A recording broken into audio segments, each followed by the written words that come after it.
You're watching Celtic Fans TV. If you like what we do here on the channel, please don't forget to subscribe below. About 40% of you that watch aren't subscribed. All you need to do is log into YouTube and click the red subscribe button below. It is absolutely free and it really helps us. We're trying to get to 50,000 subscribers as soon as possible. Thank you.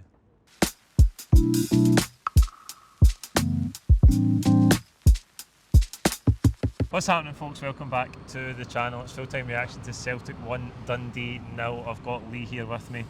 Not much to get through tonight, mate. Just the game, closing in on Hearts again, a new managerial appointment as well. First of all, the game. You'd have thought it might have been a bit more plain sailing than that. It was a tough watch at times, wasn't it? Yeah, I was coming here tonight thinking last game for O'Neill, turn on the style, maybe 3 or 4 goals. Point to prove against Dundee after they beat us a while ago. But it was pretty dire to watch. The game was broken into a lot of different sections, and Maeda went off injured. That kind of dismantled what we were kind of started off quite well. I guess 5 minutes. I know. It felt like it was going on forever, but it was a great goal, good brave finish. I thought Yang started well as well, and then it all just kind of fell apart, and it was a bit broken in the second half. And yeah, they looked a bit tired again. I think like the last 20 on Sunday, you could see it. They made a few changes, but didn't really impact the game at all. But tough watch, but sometimes you just need to grind it out, and we did that tonight, and good way to finish from Martin. Aye, absolutely. We'll come back to Martin Neal in a minute. I thought first half we did have chances to get the second goal, and that's what the game needed tonight, because when it gets late in the second half and you don't have that, the anxiety in the crowd goes up, and Dundee are lumping balls into the box, and you never know, anything could happen in those situations. But I thought Sirachi comes close, doesn't he, just before he goes off injured. I think it hit the post and then sort of go across the face of the goal.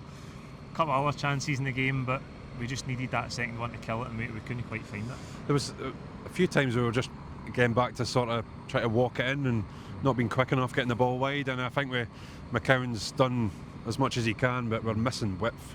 Tanecki came on and didn't really impact the game either, and Sirachi going off injured. I know Tierney's a like for like really at the moment, but that was a blow, him going off again, and he another hamstring. But you know what, we got the goal. Second half, I have to give a bit of credit to Dundee. I thought they were really well organised. They were deep, they were 5 at the back, and they tried to counter there a couple of times over the top.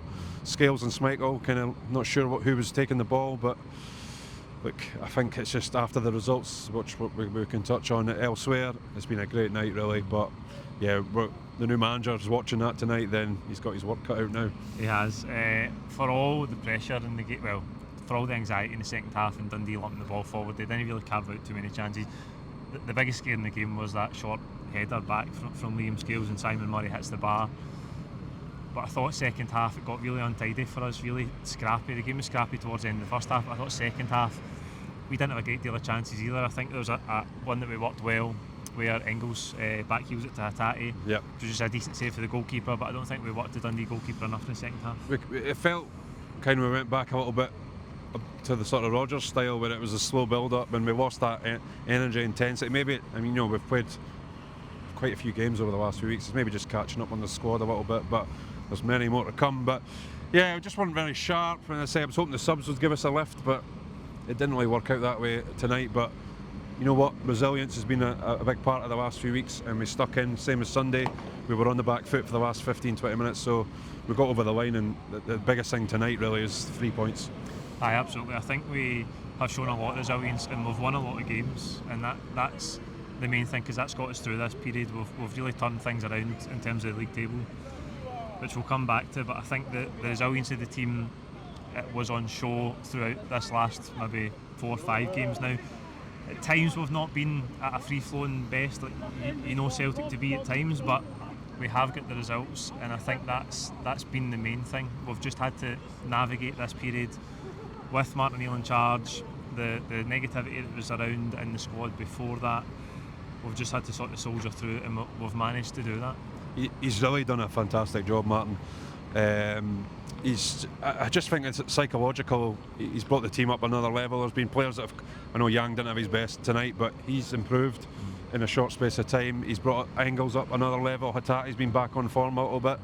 So Neil, he's not on the training pitch as much, but Maloney's obviously working with McManus and the other guys coaching, but you can't. He's 73 years old. He's coming out the cold.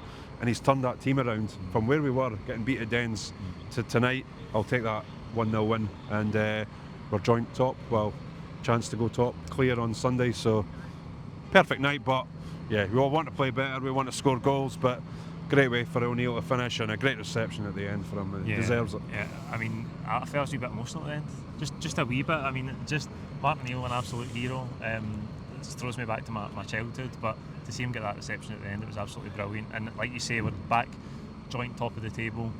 I think you can tell, though, that this squad needs more than something. It needs a few things, this squad. Wilfried Nonsi was confirmed as the new manager before the game tonight on a 2.5-year deal. The 20th manager in Celtic's history. He's got his work cut out with the squad and with the situation, and a lot of big games coming up as well. So I think we know what the pressure is like here. If you draw a couple of games, it's a crisis. There's going to be a lot of pressure on the manager, as there always is at Celtic. Do you think we're going to have, I mean, listen, a great start is what's needed. I think a good start will stand us in really good stead. But do you think we might need to be patient? Because it's not, I mean, I think this is the first time, certainly in my lifetime, Celtic have appointed a new permanent manager in the middle of a season. So it's going to be difficult for him to get his message across when he's not got a lot of time in the training pitch with the volume of games. I think that's the biggest question that we're going to have to wait and see what happens. Is he going to change it, or is he going to stick with what O'Neill's been doing, the same formation? Is he going to just do it slowly and wait to January when he's got a bit more time? He's obviously got to think about that window as well. I'm hoping they're already planning that. We'll see, but it's going to be interesting on Sunday to see how he sets up. I've got a feeling he might just stick with it just now till we get through the next week, but maybe he'll come in tomorrow and say, look, this is what we're doing, let's get on with it. So I think it's difficult, and because he's got such a strong style, I think it's difficult to say I'll keep it the same just now when there's a game every 3 days. When do you draw the line? Oh, well, I'll keep it the same just now and then I'll change it, because like I say, he's not going to have a prolonged spell on the training pitch with them, so it's difficult to see if he just keeps it the same when he introduces his new ideas. I think one of the things is personnel. That's a problem for him. Has he got the players to play the way he wants to? Wing backs, 3-4-3. The injuries we've got, Johnson's out, Sarachi's just went off injured.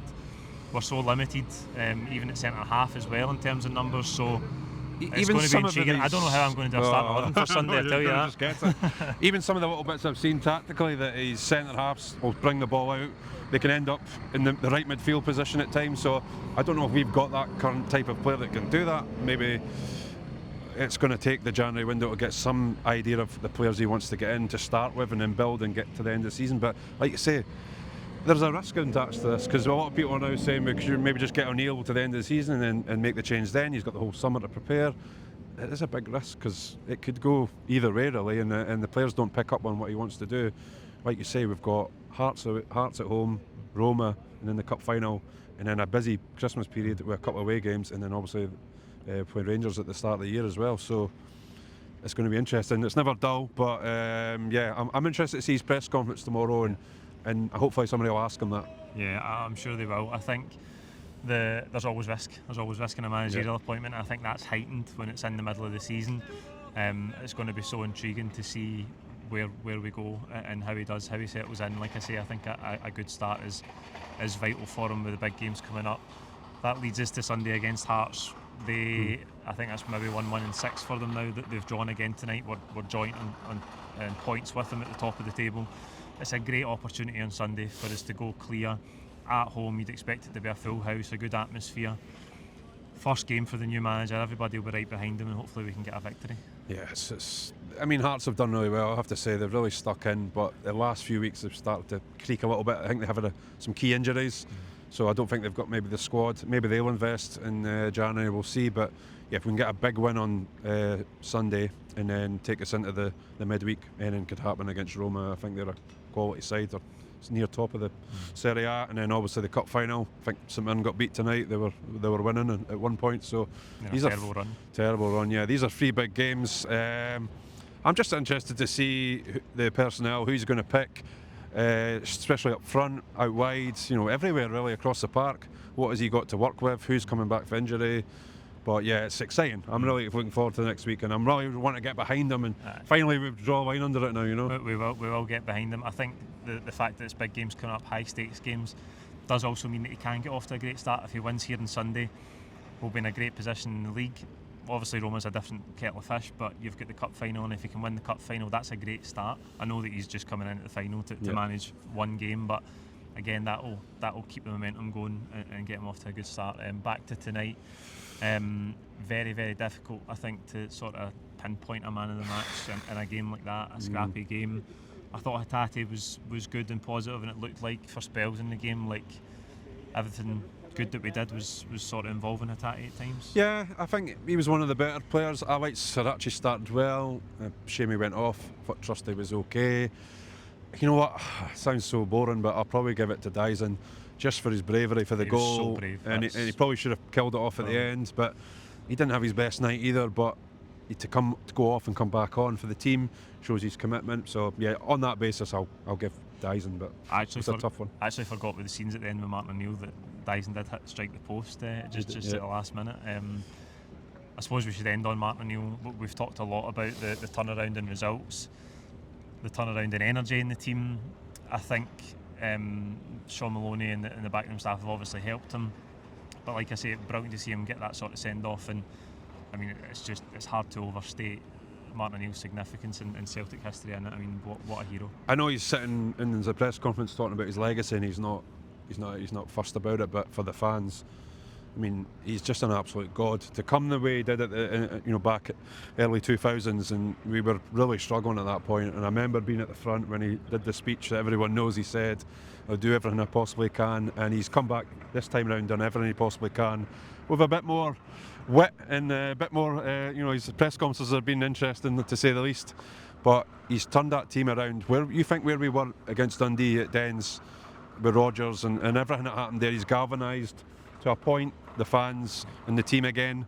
There's obviously a lot to be sorted out in the background. Interesting to see the Green Brigade in with the boys tonight as well. I wonder that will be commented on tomorrow. But yeah, he's a legend. He'll never be forgotten. He'll be welcome. I hope he comes to the cup final because he deserves to be part of that. And you'll get you pick up a league's winners medal if we get to that point. Don't know how it works, but I'd like to see him there because he has been a huge part of this season and a massive win in Europe to get us back in for a chance of qualifying, because I don't think many people seen that coming. So he can go home to his wife, back to his coffees, talk sport, and be delighted with his work because he's an absolute legend to everyone here. Aye, what a legend. What a great send-off for him. It was a tough night, but we got the win. And we made up more ground in the league as well. That's it for Full-Time Reaction here at Celtic Park tonight. Like the video, please don't forget to subscribe if you haven't already. And I'll see you tomorrow for more discussion around Wilfried Noncy. Thank you.